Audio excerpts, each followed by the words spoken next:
This is ratatouille, cooked in a camp pot in a park in France with my new friend from OPINEL Knives. Let's get cooking. How's that? So good. So good. And sometimes, even if we don't have the same language, we can meet together over a great bowl. And share a good moment. Share a good moment, absolutely. Heyo, Chef Corso, Outdoor Eats. I'm here to put you on the path to amazing meals on your outdoor treks, and I am in Chambery, France. Yeah, Outdoor Eats is going international, and this is a very special video. I have been invited on a factory tour and a museum tour with the OPINEL team. So what we're doing in this video is we're gonna take a look at how they make these awesome knives, take a look at some of their history, and then I get to cook a recipe with their team. I've selected a nice recipe here today, a little bit themed to the area and a theme to the season, and we're gonna make some ratatouille together in a camp stove. Let's do this.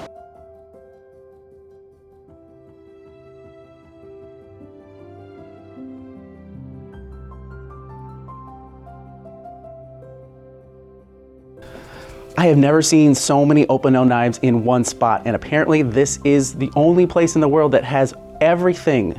The factory, this is it, this is here. And so many different options and colors and styles. You've got spreadable knives for cheeses, full knife sets, and just the different knife sets and colors from the handles to the sizes. A lot of them are foldable. Wow, look at this one, that's pretty cool. Beautiful wood. And then the ones over here are very specialized, so it's not just knives for cutting cheese or cutting steak. There's some specific knives for some specific tasks, and so this is a chestnut knife, walnut knife to open up your nuts. You've got a knife with a corkscrew on it because, of course, you need a little campy hour situation. An oyster knife with a gorgeous handle. Oh, that looks very nice. And even a mushroom knife with a sweet little brush to be able to brush off the dirt. So that's super cool. And new to me over here is the whole pruning set. So if you're a big pruner or working in the garden, they've got even a foldable saw to be able to do your fall pruning, and some other, wow, bighorn knives for clipping and pruning as well. Super, super cool. What I want to show you over here too is a full knife set, and for OPINEL, one of their things that they're famous for is their numbers. So 2, 3, 4, 5, you know, all the way up to 10, 11, 12, 13. But this is a number 2. They don't make the number 1 anymore. It's too small. But look at that little guy. So if you just want to cut one baby tomato or one strawberry, this one's for you. You go a little bit larger. You can put it right in your purse, right in your backpack. Easy packing. Look at these ones down here. We have some nice colors to choose from. So if you don't want wood, you could choose your favorite shade. That's super, super cool. Oh, wow, look at these. Hey, come on in here, look at these. These are branded with some outdoorsy themes. We have some fish, some hunting. Wow, those are really nice too. A whole set. Let's take a look at that. Wow. There's really a knife for every activity in every hand too. Oh man, look at this guy. Giant folding knife. What, number 13? Yes. Wow, what do you do with this one? What do you do with this one? You cut? The passionate, the people who love OPINEL. Yeah. And also for barbecue. Big knife for barbecue. Awesome. Wow. Amazing to see how these knives are made. They are all made here right in Chambery. They've been making knives here for generations, and I am really excited to pick up a couple of these for my trail buddies for my trip home. I think it's time we head over to the factory and see how these guys are made.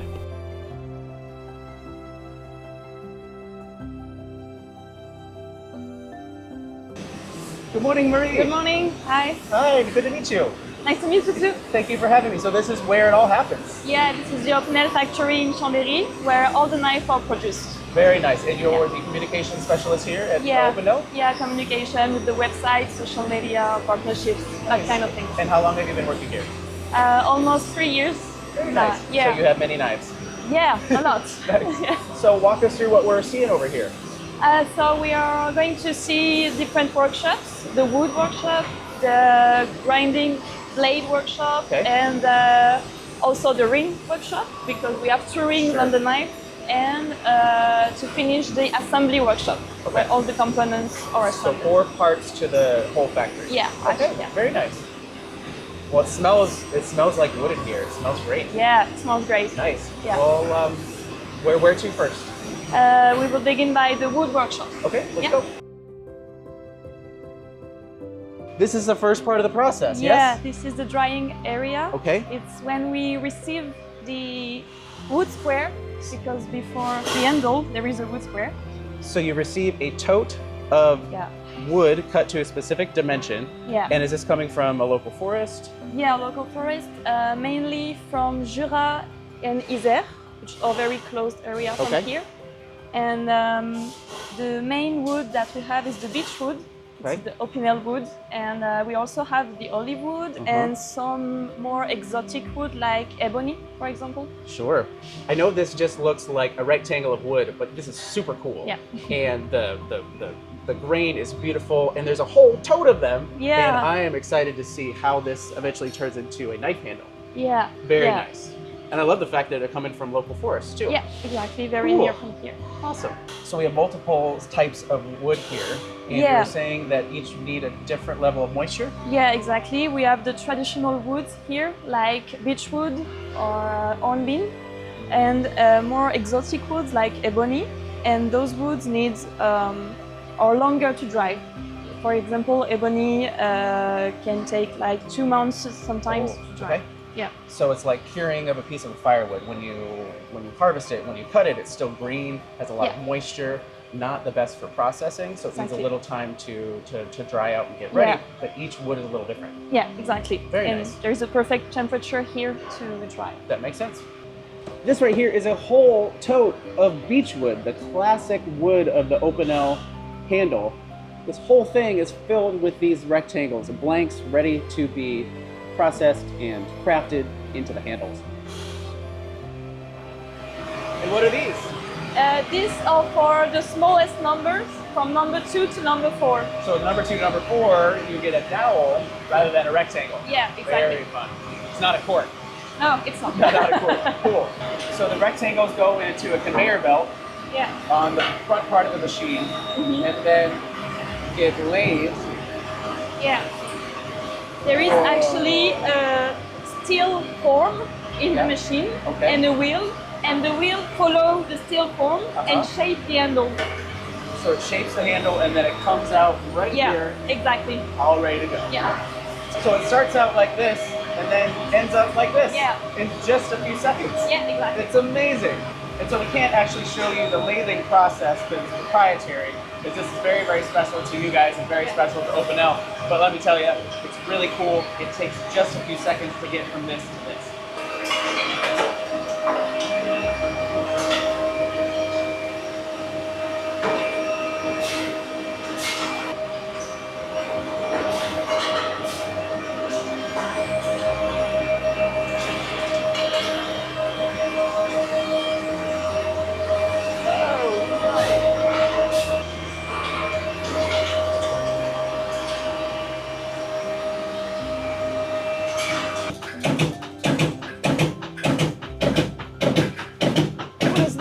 So we received this roll of steel Okay. for our rings, because we have 2 rings, the fixed one and the safety rings, the Vero block. Uh-huh. So it is unrolled here. And coils over here. And so it's stainless steel coming in. Yeah. And for OPINEL, the safety ring is very important at the Yeah, top. very And something that's very different for your knives Yeah, for both opening and closing. exactly. Yeah. Okay. And It gets fed into here. yeah, and here we have different tools. Those tools, we have one tool for every number of knives, for every dimensions. I don't know where are the other tools, but here, for example, it's the number 8. Okay. So here it's unrolled, and here it's cut. Press down for the specific number. Yeah, exactly. And then it comes out the end. So this is what it looks like from the spool, and the size, and the stamp and the die, and then the machine rounds it and finishes it. This is the Interesting. rotating ring and the fixed ring. Got it. Rotating ring and fixed ring. You can take it because it's not sharpening yet. So all of these crates are blanks of the knife blade. Yeah. Okay, Yeah, so yeah. they're not sharp yet. How many in each crate? 100, 200? Almost. I'm not sure A about lot. the number, but Looks there's like, a lot. Looks Yeah. like there's a lot. Yeah. Wow. Cool. So just part of the process before they get Exactly. Yeah. ground and sharpened. Yeah. Cool. So now we are in the next step of the process. It's for the edge, so Okay. the blade workshop.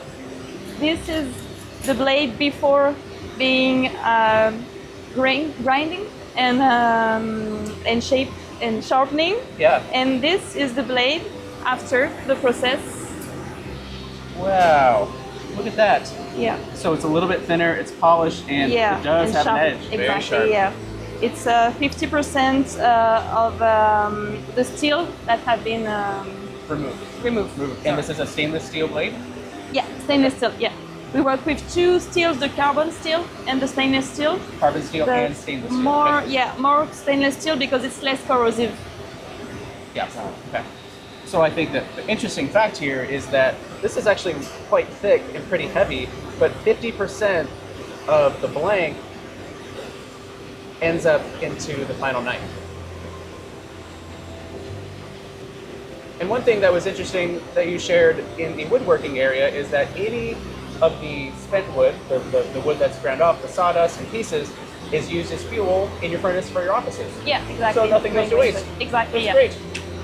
So this is the final step, the assembly workshop, where the worker will put the blade, the handle, and the fixed ring together, Okay. and then the machine will assemble it together with the rivets. Okay.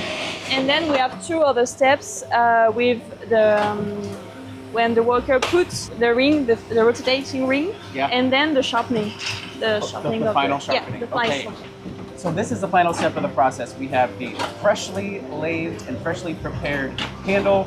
We have the stamped and sharpened blade with the ring. Then it's all assembled by hand with an assist from a big old machine, and then heads over to the last step, which is the final sharpening of the blade, and then goes in the package.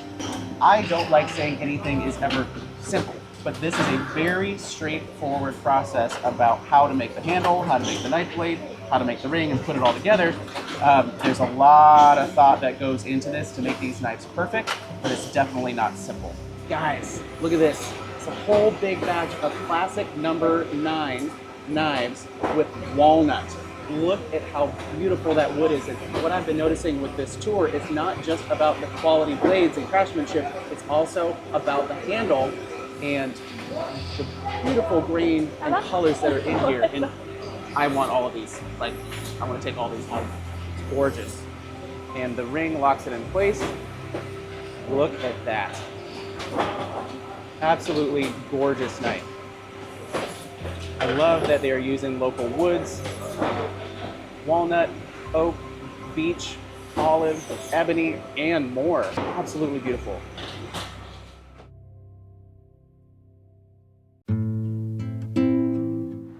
About an hour drive from Chambery is the OPINEL Museum, and what I get to do here is meet up with a member of the OPINEL family, Maxim, and he's going to share a little bit about the history of the knives. I love seeing how they're made. It's time to learn a little bit more about the history. Hello, Maxim. Hello, how are you? Good, nice to meet you. I'm very excited to learn about your family's company. Yes, thank you. I'm Maxime Opinel.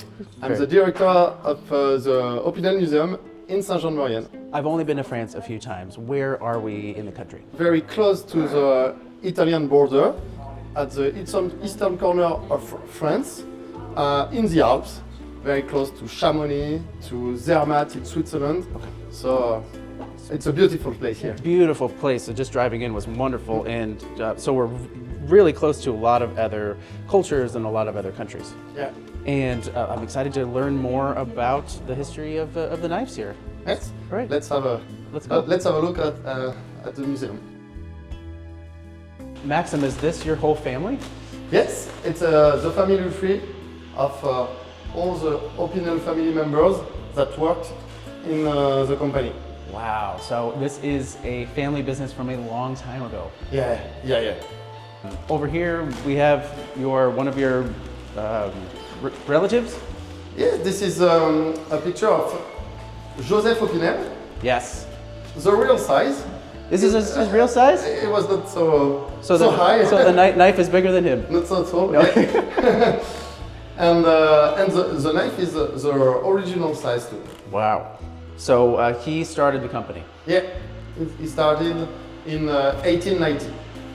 Fantastic. And he just decided that people needed good knives, and he wanted to be the one to make them.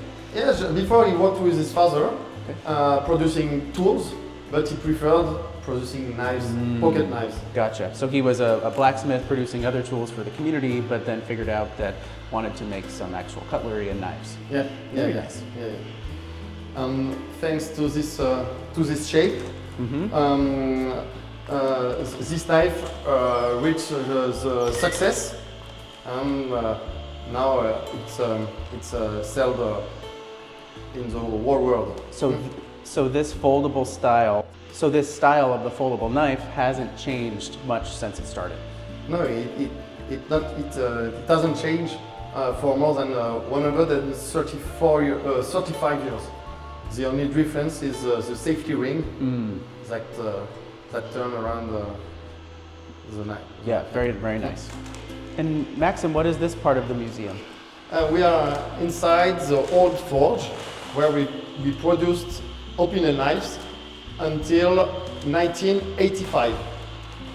So it's quite recent. Yeah. But it's very old machines that have been created at the beginning of the 20th century. Very nice. So a lot of labor, a lot of hard work to make the knives early on. Yeah. Yeah.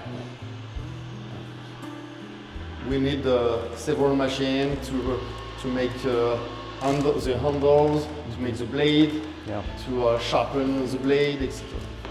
Well, and also took a lot of time to heat up the blades, to energy, and to hammer them out, and just a lot of work, right?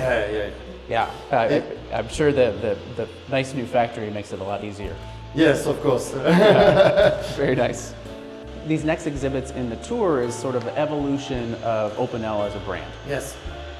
In the other part of the museum, we talk about how the brand changed. Is changing still, again and again. So the brand has evolved from the old world style to modern updates, something for everybody for the outdoors. At the beginning, Opinel was only 12 sizes of pocket knives, some tools for gardening, but that's it. Today we have a large range of cooking knives, kitchen knives, table knives, and of course pocket knives. And what I noticed from the gift shop is there's a lot of different colors, even more sizes, and some that you can actually get engraved as well. Yes, we can engrave the knife, even one knife, and it takes only 5 minutes, and you can go back home with your personalized knife. I know that there are a lot of fans of Opinel out there, and this would be a very fun experience to really connect folks to these knives and the history of how they're made. Yeah. Yes, the museum is a famous place for Opinel's fans. We also created 2 years ago the Opinel Road that bring you to the original places, the small hamlet 6 kilometers from Saint-Jean-Maurienne, where the first Opinel knife was produced by Joseph.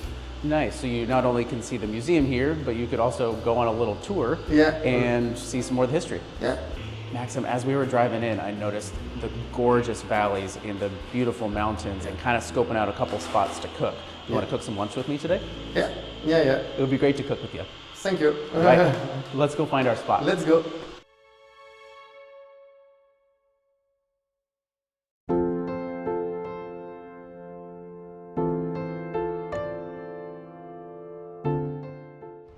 Max had a meeting at the museum, so I scooted over to the park to set up for our lunch. And guys, this is a normal park in France. Seriously, it's just down the road from the museum, gorgeous lake, gorgeous mountains in the background, and I could not think of a better spot to cook. I love doing this. I love finding great spots to cook outside. Usually, I'm doing it in the United States, but today I get to do it internationally, which is amazing. I also just love seeing how people recreate. Like, this is a nice walking path that anybody could go down at any time. The other thing that I was thinking of when I was driving over here is the comparable for OPINEL in America. So it's like going to St. Louis if you love Budweiser, or it's like going to Atlanta in the world of Coke if you love Coke. If you love OPINEL, you come here to experience it, pick up something special, and see where it all began. So I am excited. I think I'm ready for when Max shows up, and I hope that he enjoys my campy version of ratatouille. And guys, real quick, I am doing a giveaway. I was able to pick up some super cool stuff at the museum store, and we are doing a giveaway. So what you need to do to get entered into the giveaway is you need to go to outdooreats.com, click on Recipe Bank, and search for whatever recipe you want to cook outside, and put that recipe name in the comments. Okay, so search for a recipe. Could be chili mac, could be pasta, could be whatever, but put that recipe name in a comment, and then we will select a winner from there. So if you want a cool combination pack of OPINEL knives, throw a recipe in the comments. Oh, hey, you made it. Hello again. How are you? Fine. Good, good. Well, thanks for coming to the park. This is actually your park. I'm a guest here. I feel very honored. Yes, I cooked some BBQ here when I was younger. You did, but Yeah. So you haven't been here in a long time. Last week only. Last weekend, very well. So this is a gorgeous park, just down the street, and so we're gonna make ratatouille today. I'm sure you know ratatouille. Yes, of course. Have you ever made it outside? No. Oh, okay. This is the very, first time. very, very exciting. So for all you guys out there, ratatouille, you may be familiar with it from the movie. Often how you cook it is in the oven by roasting the ingredients. Here, we're just gonna put all of the ingredients right in the camp stove, and it's gonna turn into this great stew that will eventually dunk with some awesome French bread, because we are in France, you must have bread. Ingredients that we're using is some zucchini, some eggplant, how do you call these? Aubergine. Aubergine, much better name, and pepper, Poivron. poivron, and these? Courgette. Courgette, very nice. And then we have a little bit of fennel. What do you say? Fenouil. Fenouil, Ah, oui. okay, and some tomatoes. Plus some seasoning salt and some herbs that I found at the grocery store. And this is just a bouquet garni, so some herbs de Provence. You've got some oregano, parsley, chervil, just kind of a nice mix of herbs in there, and then a little bit of oil. So all we need to do is chop up all these ingredients and get them in the pot, and I think we could do that together. Yeah, Yes? of course. Okay, why don't you start by slicing the bread. I'm gonna start on the eggplant, and using these fantastic knives. I'm sure they are, just double check, yep, they are very, very sharp. How do you want to slice the bread? We'll just do straight across. Thank you for the question, that's great. And I'm just gonna do a rough chop on our eggplant here, and I want to start with the eggplant because I want to get it in the pot first so it can get a little bit of color and take away a little bit of that bitterness. You know, when you're making eggplant at home, it's kind of some good practice to salt it before and let it sit to get some of that moisture out, or to cook it at high heat so it can get some very nice caramelization on there and it doesn't taste like a wet blanket. We'll throw some oil in the pan. And I'm going to turn on our burner and get our eggplant in there. That's perfect, thank you. Okay, good. How is your knife working? Well, very good. Very Your good. knife is Good working cutting. good? Yeah, of course. Well, and guys, look at this one. I don't know if you've seen this one yet, but this is a foldable serrated knife. Amazing. Not a lot of companies make this. So fun. That locking ring for safety, all there. Yeah. Perfect. And then I'm going to give you a pepper. If you could chop that as well. And maybe you could use this gorgeous walnut that I picked up. Number 9, walnut wood. Number 9 walnut. I love it. I'm going to throw my eggplant in here. Nice. So can I give you a tip on to make that faster? Yes. Okay. Side. I call it planking. And then you cut that, and then you can chop it from there. And then this goes to the compost. Yeah. Pretty nice. Awesome. Small slices like that, or Yeah, and a little, chop across. Yeah. It can be a little bit bigger pieces too. Yeah, And make okay. sure we get through the skin. Okay. Yep. And I am gonna start chopping zucchini. And guys, this is a great recipe to make for your late summer, early fall gardens. You have these big fat zucchinis that you need to use up, or some extra tomatoes, or maybe you're lucky enough to be in an area where you can grow peppers and eggplants. This is the recipe for you to have something tasty, maybe a little bit different, and you know, you can only make so much zucchini bread every year. So do you cook outside often? No. No? Never. Why not? I don't know. I prefer to cook at home. Well, cooking at home is nice too. Well, I like cooking outside, and I'm glad I could bring it outside for this meal. That is looking very good.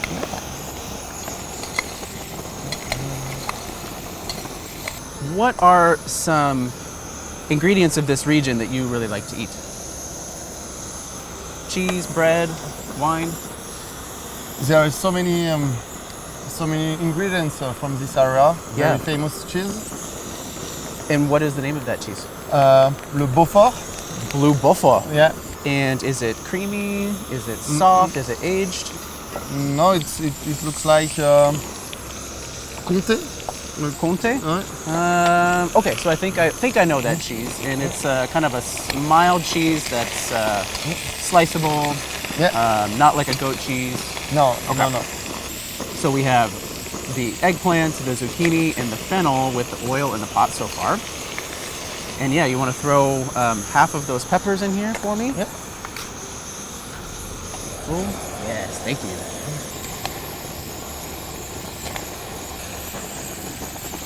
And then I'm going to add a little bit of salt and a little bit of our mixed herbs.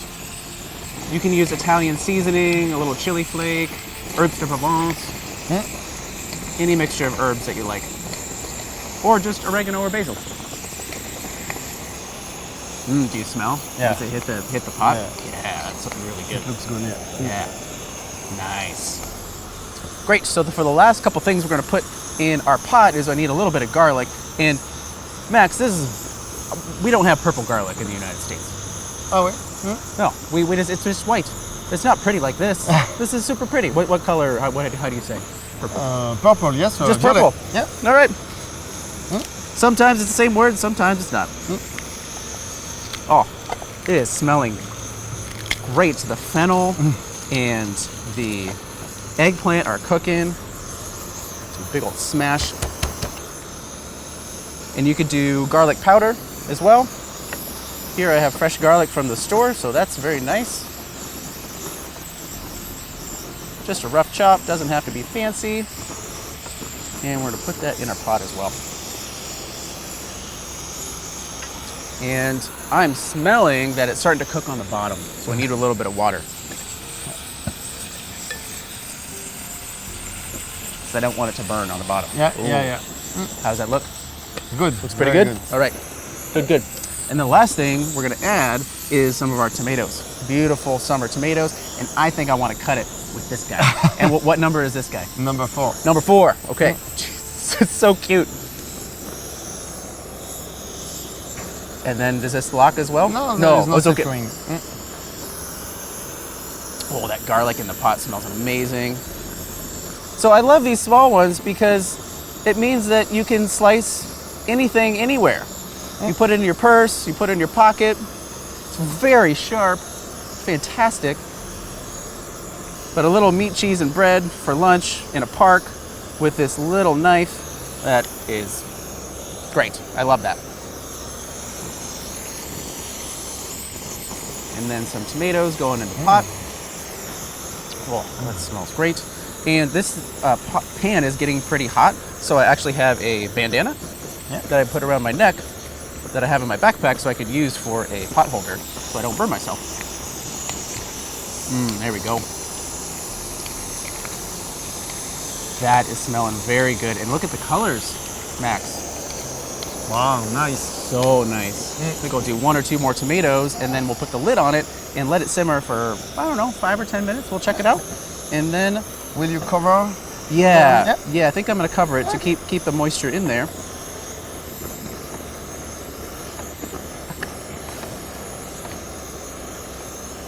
I love this little knife. This is so cool.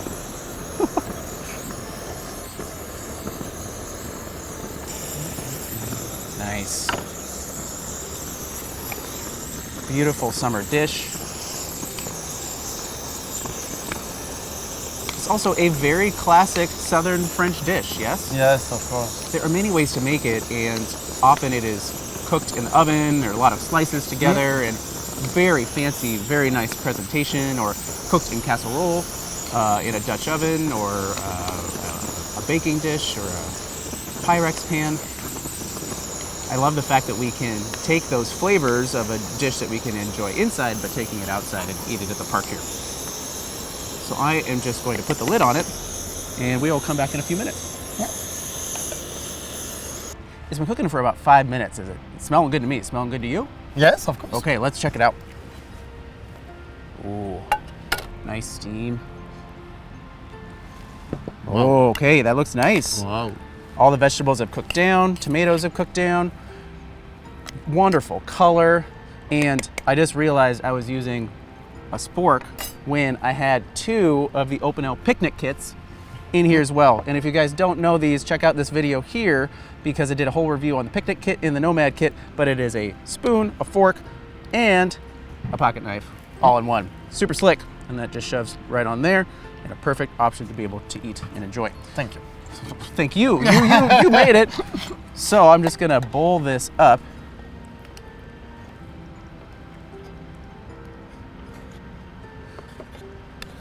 Nice and warm.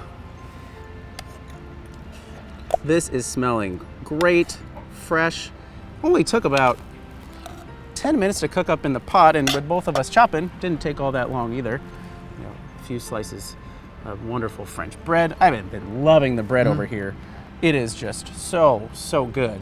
And then lastly, got a little fancy garnish with the fennel frond on the top. You know, you guys don't have to use the fennel bulb if you have it available. You know, if you're in California or any area where fennel is wild along the highway, feel free to forage that. And it's a very nice garnish for dishes like this, or for fish dishes, or other great meals. Well, Wow. here you are. Careful, it's hot on the bottom. Put that on there for you. Thank you. Very nice. Okay, well, shall we try? Yeah. Okay, dig in. Pleasure.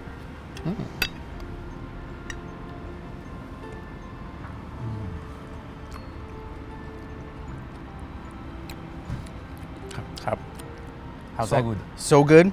Is it as good as your inside meals? Yeah. Yeah? Is it nice to eat it outside? Yeah, of course. Well, it's something that I love. I love finding great spots to cook. Pulling out the camp stove, pull out a couple ingredients, and cook up a tasty meal. But it's always more fun to do it with a friend. And I really appreciate your time today in sharing about the history and the way that you produce these great knives. I liked OPINEL before, but I love it now. It's so fun. And I love the fact that the European folks and the French folks really emphasize food, emphasize going outdoors and putting those experiences together. And it's something that I'm all about. What I'm trying to share for you guys is go outside, cook something amazing and share it, maybe with a new friend. And sometimes, even if we don't have the same language, we can meet together over a great bowl. And share a good moment. Share a good moment, absolutely.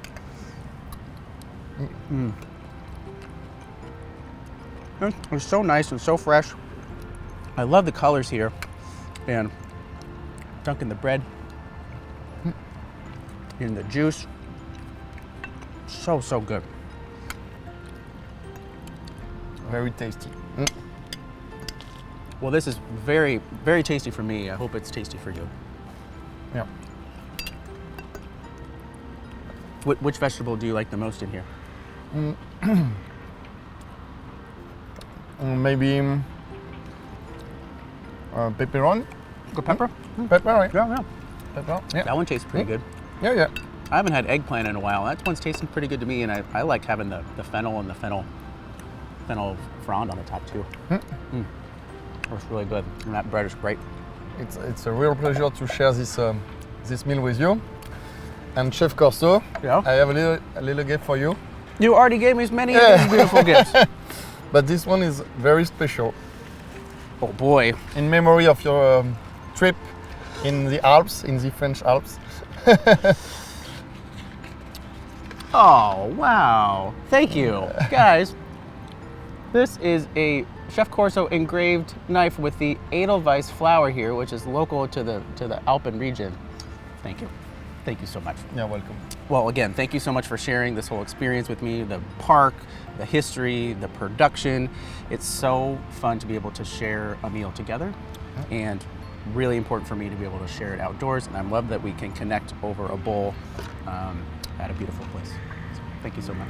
You're welcome. But for all you guys out there, get out there, cook something amazing somewhere awesome, meet a new friend, cook up something great with some fresh veggies, whatever, but get out there. Boca boca.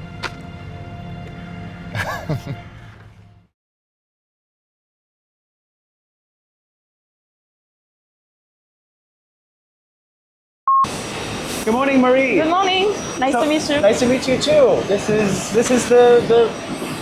See, I gotta do it again. Okay. All right, action. Go ahead. Sorry. No. Okay. And action. Okay. So this is the final step. Oh, sorry. Sure. You got it. Hello, Marie. Hello. Nice to meet you. Nice to meet you. We'll do it. Oh, sorry. It's okay. And we have a little bit of oil. Chambery, France, and this is a very special video. Blah, blah, blah, blah, blah, blah, blah, blah.